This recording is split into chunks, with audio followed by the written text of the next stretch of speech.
अस्सलाम वालेकुम। कैसे हैं आप लोग सब? इंशाल्लाह सब खैरियत से होंगे। अच्छा, आज मैं बना रही हूँ देसी घी, मक्खन से बना रही हूँ। तो चलिए देखिए किस तरह बनाते हैं। देखिए मैंने मक्खन लिया है, ये तकरीबन 1.5 किलो मक्खन है। आप कोई भी मक्खन ब्रांड का यूज़ कर सकते हैं, अनसॉल्टेड लीजिएगा। एक पैन लिया मैंने, इसमें सारे मक्खन डाल दूँगी इसमें। अब इस मक्खन को हम पिघलाएंगे और मीडियम फ्लेम रखिएगा, ज़्यादा तेज़ मत करिएगा फ्लेम, मीडियम फ्लेम रखिएगा। और ये मक्खन आहिस्ता आहिस्ता पिघलते जाएंगे, लेकिन साथ साथ आप इसको थोड़ा चलाते रहिएगा, वरना ये लग भी सकते हैं नीचे से। आप किसी भी मक्खन का यूज़ कर सकते हैं, अनसॉल्टेड होना चाहिए। देखें ये पिघल गया, काफ़ी अच्छा हो गया ये पिघल के। अच्छा, इसे हम इसी तरह चूल्हे पे रखे रहेंगे और ये खौलता रहेगा इस तरह।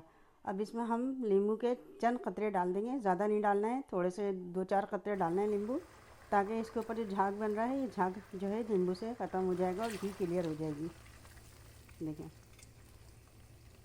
बहुत अच्छी, बहुत मज़े की घी होती है ये देखें झाग बिल्कुल इसका ख़त्म हो गया है। अब हम इसे इतना पकाएंगे कि ये इसका घी ऊपर आ जाएगा और जो इसके अंदर एक्स्ट्रा चीज़ें होती हैं वो नीचे बैठ जाएंगी।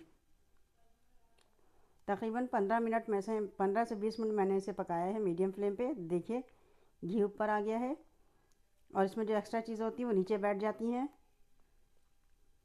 और खुशबू भी बहुत अच्छी आ रही है इसकी। बिल्कुल तैयार हो गया है घी। अब हम इसे ठंडा करेंगे और ठंडा करने के बाद हम बोतल में भर लेंगे। छान के भरना है इसे, क्योंकि इसके अंदर जो चीज़ें नीचे बैठ गई हैं वो छन जाएंगी। अगर आप नहीं छानेंगे तो सारी चीज़ें घी में आ जाएंगी और फिर आप जब घी यूज़ करेंगे तो ये मुंह में आएंगी।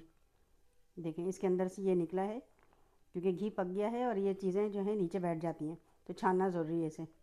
देखिए कितना अच्छे से एक बड़ी बोतल ये तैयार हो गई है। और भी घी है जिसे मैं छोटी बोतल में भी ट्रांसफ़र करूँगी। ये देखिए कितना अच्छा सा ये घी तैयार हुआ है, खुशबूदार मज़ेदार घी। देखिए अभी छोटी बोतल भी मैंने ली है, इसमें भी मैं बाकी जो बचा हुआ घी है वो डाल रही हूँ। 1.5 किलो मक्खन से आप इतना सारा घी इस्तेमाल कर बना सकते हैं। ये देखें मैंने छोटी बोतल भी लिया, आधी छोटी बोतल एक बड़ी बोतल में तैयार हो गया ये तकरीबन ये भी 1 से 1.5 किलो घी बन गया है ये मक्खन का। ये देखें, आप इसे ज़रूर ट्राई कीजिएगा।